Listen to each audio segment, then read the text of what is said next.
welcome to Sahaj Shiksha Learning app. So students, today we are going to learn fourth chapter from your English book and that is Miss Slippery. Okay, so विद्यार्थी मित्रांनो, आज आपण तुमच्या इंग्लिशच्या पुस्तकामधील चौथा पाठ ज्याचं नाव आहे miss slippery. Okay, so miss slippery means what? Yes, slippery means जी मुलगी रोज जी प्रत्येक गोष्टीमध्ये चुकत असते. ओके, सो अशा एका मुलीची गोष्ट आज आपण या धड्यामध्ये या पाठामध्ये आपण शिकणार आहोत. Okay, so before starting this lesson we are going to see warming up. Okay, तर वॉर्मिंग अप म्हणजेच काय? तर आपण जो पाठ जो धडा आपण जो शिकणार आहोत तर त्या धड्याचं पूर्वज्ञान. ओके, सो कोणत्याही लेसन कोणत्याही पाठाला सुरुवात करण्या अगोदर त्या गोष्टीबद्दल तुम्हाला काही पूर्वज्ञान असणं गरजेचं आहे. तर तेच म्हणजेच वॉर्मिंग अप सेक्शन आपण आता बघूया. Okay, so you can see on your screen that are the some question for you in warming up. Yes, let's see. Chit chat. So first word they have given here, chit chat. तर chit chat म्हणजे काय मित्रांनो? Yes, chit chat म्हणजे काय? गप्पा मारणं. Okay, चर्चा करणं. तर आपण अशीच एकमेकांसोबत चर्चा करत गप्पा मारत आपण हे वॉर्मिंग अप सेशन जे आहे ते आपण पूर्ण करूया. चला, first is do you argue with your friends? Y? Yes, तर पहिला प्रश्न तुमच्यासाठी आहे, तुम्ही तुमच्या मित्रांसोबत भांडण करता का? आणि जर करत असाल तर का? समजते? तर मग तुमचा जर हो असेल, if the answer will yes, तर त्याच्या मागील जे कारण आहे, जर तुम्ही भांडण करता तर का भांडण करता? त्याच्या मागे काही कारण असेल. जसं की जर मी उत्तर दिलं तर हो, माझ्या फ्रेंड्स बरोबर माझं भांडण होतं. Yes, I argue with my friend because I don't like some sentences from my friends. Okay, म्हणजेच माझ्या काही मित्रांची, माझ्या काही मित्रमैत्रिणींची काही जी वाक्य असतात ती मला आवडत नाहीत, म्हणून मी त्यांच्याशी आर्ग्यू करते, म्हणजेच भांडण करते. Okay, so let's see the next. Do you stop your arguments after some time और continue it for a long time? Okay, याचाच अर्थ तुम्ही जे तुमच्या मित्रमैत्रिणीशी जे भांडण करता ते काही काळापुरतंच असतं की तुम्ही अगदी ते जे भांडण आहे ते लांबणीवर नेता, असा हा प्रश्न आहे. Okay student, so if the answer is yes you just write it yes. Okay, the next question is why do people quarrel or fight? म्हणजेच का माणसं भांडण किंवा एकमेकांमध्ये वादविवाद घालतात? ओके, तर या प्रश्नाचं उत्तर तुम्हाला तुमच्या मनाने तुमचं मत या प्रश्नामध्ये लिहायचं आहे. Okay, let's see the next. Do we forgive or punish our dear ones after their mistakes? Okay, या प्रश्नामध्ये फॉरगिव्ह मीन्स माफ करणं आणि पनिश म्हणजे एखादी शिक्षा देणं. हा, तर तुमच्या एखाद्या मित्रमैत्रिणी जी तुमच्या जवळची व्यक्ती असते त्या व्यक्तीने जर तुमच्याशी काही भांडण केलं किंवा तिच्याकडून कळत नकळत एखादी चूक झाली तर त्या मिस्टेकसाठी, त्या चूकसाठी तुम्ही तिला फॉरगिव्ह करता की काही शिक्षा देता? Yes, so that the answer you have to write here. Yes, so let's see the next. What do you feel after a quarrel with dear ones? Okay, so dear ones म्हणजे काय? Yes, हो मित्रांनो, dear ones म्हणजे तुमच्या जवळची व्यक्ती. तर तुमच्या जवळची व्यक्ती म्हणजे तुमची आई असू शकते, तुमचा आवडता मित्र असू शकतो, तुमची मावशी असू शकते, तुमची मोठी बहीण असू शकते. हो, तर मग या जवळच्या व्यक्तीबरोबर जर तुमचं भांडण झालं तर तुम्हाला कसं वाटतं हे तुम्हाला तुमच्या शब्दामध्ये तुम्हाला लिहायचं आहे. So we have completed these 5 questions here. Yes, you have to write in your word. Yes students? Okay, so we'll see the next question. आपण आता पुढचा प्रश्न बघूया. Tick over the following and tick mark the proper option as per your choice. बघा मित्रांनो, इथे तुम्हाला काय करायचंय, इथे काही प्रश्न दिलेत तुमच्यासाठी आणि तिथे काही पर्यायही दिले आहेत आणि त्या पर्यायापैकी अचूक पर्याय कोणता तो तुम्हाला निवडायचा आहे. आणि त्या पर्यायासमोरील जी चौकट दिली आहे त्या चौकटीमध्ये तुम्हाला टिक जे चिन्ह आहे ते तुम्हाला द्यायचं आहे. Okay, so let's see the first question for you. Do your classmates tease, trouble and avoid you? Yes, तर मग हा प्रश्न असा आहे की तुमचे फ्रेंड्स किंवा तुमच्या वर्गातील जे वर्गमित्र आहेत ते तुम्हाला त्रास देतात, तुम्हाला टीज याचा अर्थ आहे चिडवणे. ओके, तर तुम्हाला चिडवतात किंवा तुम्हाला ते दुर्लक्षित करतात. जर त्याचा आन्सर येस असेल तर काही पर्याय त्याच्या समोर दिलेले आहेत, तर त्या अचूक पर्यायासमोर तुम्हाला टिक करायचं आहे. Okay, so let's see the options for you. Yes, no and sometimes. Okay, so there are 3 options for you and you have to take any one option. Yes, so आता आपण पुढील प्रश्न बघूया. Do you with your friends also tease, trouble or give names to any of your classmates? Yes, तर मग हा प्रश्न असा आहे की तुम्ही सुद्धा तुमच्या मित्राला किंवा तुमच्या मैत्रिणीला चिडवता, त्याला त्रास देता किंवा एखादं त्याला टोपण नाव ठेवता. जर तुमचं उत्तर येस असेल तर त्या उत्तराच्या समोरील चौकटीमध्ये तुम्हाला टिक करायचं आहे. Okay, so the options are yes, no, sometimes. Okay, you choose your answer and tick it there. Yes, let's see the next question. How do you handle the teasing? तुम्हाला जर कोणी तुमच्या मित्राने, वर्गमित्राने किंवा तुमच्या मैत्रिणीने जर चिडवलं तर त्याला तुम्ही कसं हाताळता? Okay, so will see the options. Cry, ignore, complain to the teacher. So will see the options for you. First is cry, म्हणजेच तुम्ही रडता. सेकंड ऑप्शन इग्नोर, इग्नोर म्हणजे तुम्ही दुर्लक्ष करता. And third option is complain to teacher. तिसरा option आहे, तिसरा पर्याय आहे की तुम्ही तुमच्या शिक्षकांकडे जाऊन तक्रार करता. Yes, so you have to choose your answer and tick it there. Okay, we'll see the next.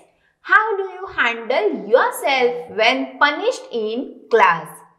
हा प्रश्न असा आहे की जेव्हा तुमचे शिक्षक तुम्हाला पूर्ण क्लासमध्ये म्हणजेच पूर्ण वर्गामध्ये तुम्हाला जेव्हा पनिश करतात, पनिश म्हणजे तुम्हाला एखादी शिक्षा देतात, तर तेव्हा ती परिस्थिती, ती सिच्युएशन तुम्ही कशी हाताळता?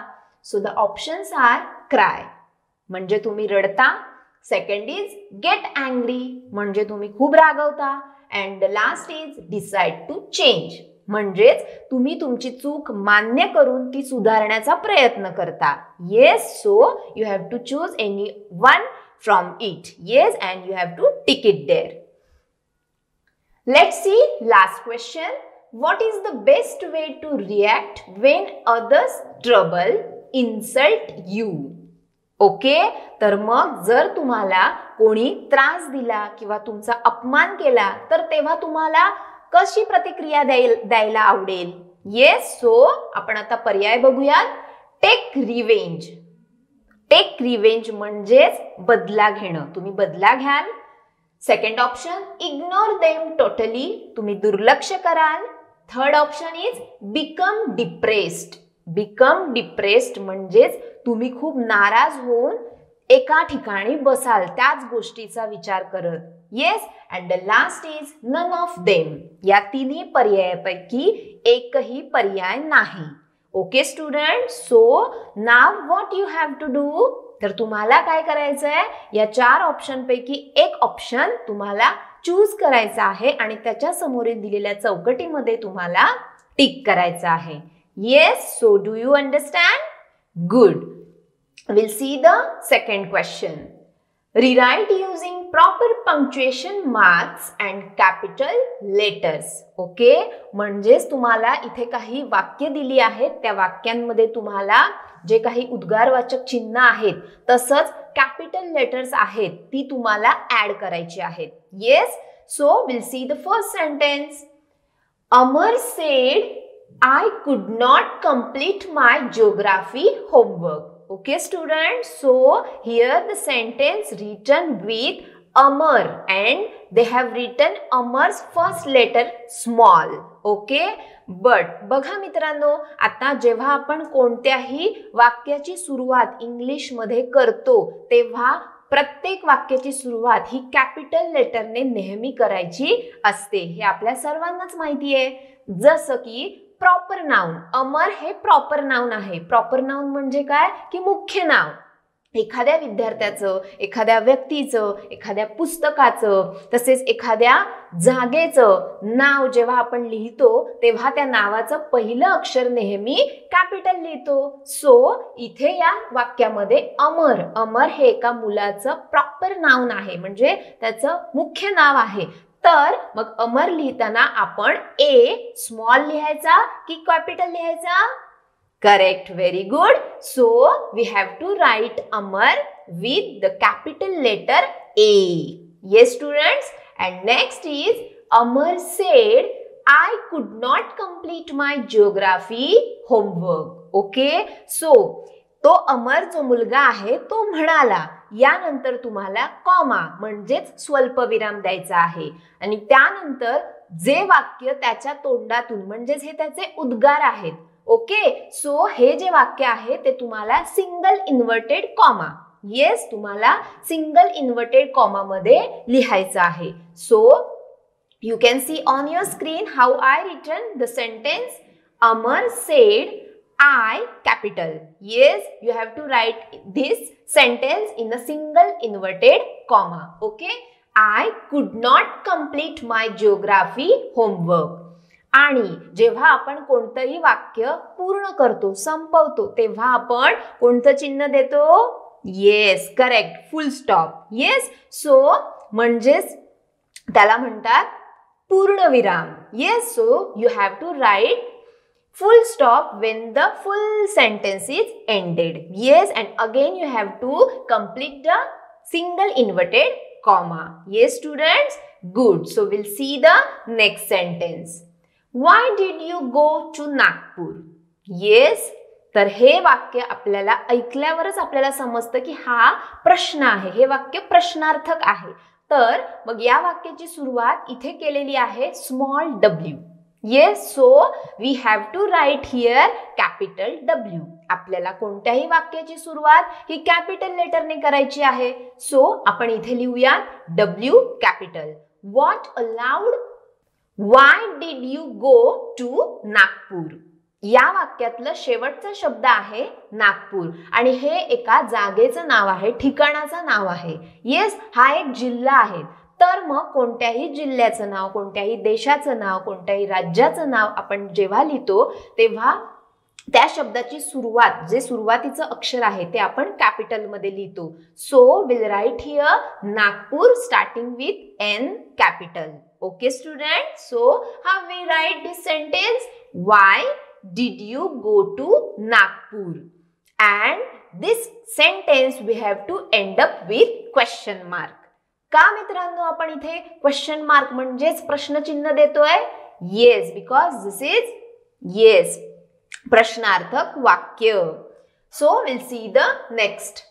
Okay, so third sentence is the president of India lives at राष्ट्रपती Bhavan in New Delhi. Okay, so विद्यार्थ्यांनो तुम्हाला या वाक्यामध्ये कोणते पंक्च्युएशन मार्क्स टाकायचे आहेत? येस, सो आपण बघूया the president. So as I say in all the sentences that you have to start up each and every sentence with the capital letters. So we'll write here T capital. Okay, then the president of India. So India is the name of, yes, correct. So India is the name of one of the country. Okay, so we have to write here I in capital. Yes, so India with the capital letter I. Yes, then lives at Rashtrapati Bhavan. So Rashtrapati Bhavan, this is the name of one place. So we'll write Rashtrapati R capital, okay, and in the word Bhavan B capital. Okay student, so in New Delhi. So again New Delhi, this is the name of one place. Okay, so this is the name of one city. So we have to write here N capital in New and Delhi D capital. Okay, yes students, so how we will write here T capital, the President of India, I capital, then lives at Rashtrapati Bhavan, R capital in Rashtrapati Bhavan, B capital, and in the next New Delhi, N capital, and D Delhi, D capital. Yes students, good. What a loud explosion that was. Yes students, हे वाक्य जे आहे ते एका व्यक्तीचे उद्गार आहेत. Okay, so how we have to read this sentence? What a loud explosion that was. या वाक्याची सुरुवात जी आहे ती what या शब्दाने करायची आहे आणि त्यातील पहिलं लेटर आपल्याला नेहमी कॅपिटल लिहायचे. So we'll write the W in capital. What a loud explosion that was, and we have to end up this sentence with the exclamation mark, म्हणजेच उद्गारवाचक चिन्ह. Yes students, so we'll see the last sentence. Physics, chemistry, zoology and botany are branches of science. तर या पाचव्या वाक्यामध्ये काय आहे बघा, physics, chemistry, zoology and botany हे जे आहेत या सायन्स सब्जेक्टच्या म्हणजेच विज्ञान विषयाच्या या ब्रांचेस आहेत, शाखा आहेत. Okay, so we have to write this all the branches with the starting capital letter. Yes students, so आपण या ज्या शाखा आहेत या शाखांची नावं आपण प्रथम अक्षर आपण कॅपिटल लिहून करूयात. सो फिजिक्स मधला P कॅपिटल, then chemistry मधला C capital, zoology मधला Z capital and botany मधला B capital. So there are so many branches of science, so we have to write comma. म्हणजेच आपल्याला इथे प्रत्येक अक्षरानंतर प्रत्येक शब्दानंतर आपल्याला स्वल्पविराम द्यायचा आहे. Okay, so see physics comma chemistry comma zoology and botany are branches of science, and here is the word science. This is the one of the subject. हा एक विषय आहे म्हणूनच सायन्स मधलं पहिलं अक्षर जे की S हा सुद्धा आपण S हे अक्षर सुद्धा आपण कॅपिटल मध्ये लिहूयात. येस स्टुडंट्स, सो हे जे 5 वाक्य आहेत ही 5 वाक्य वेगळे वेगळे जे एक्सक्लेमेशन्स आहेत ते आपल्याला वेगळे वेगळे पंक्च्युएशन्स आहेत ते आपल्याला वापरून लिहायची आहेत. Yes students, so do you understand this? Good. So let's see the question number 3.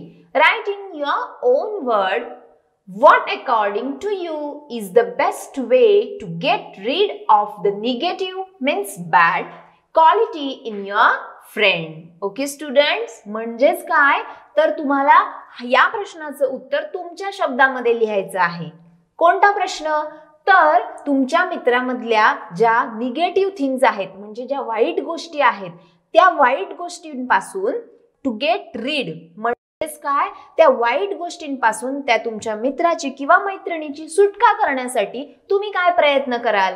Yes, so students this answer you have to write in your word. Okay, but I have written here my answer. You can see on your screen.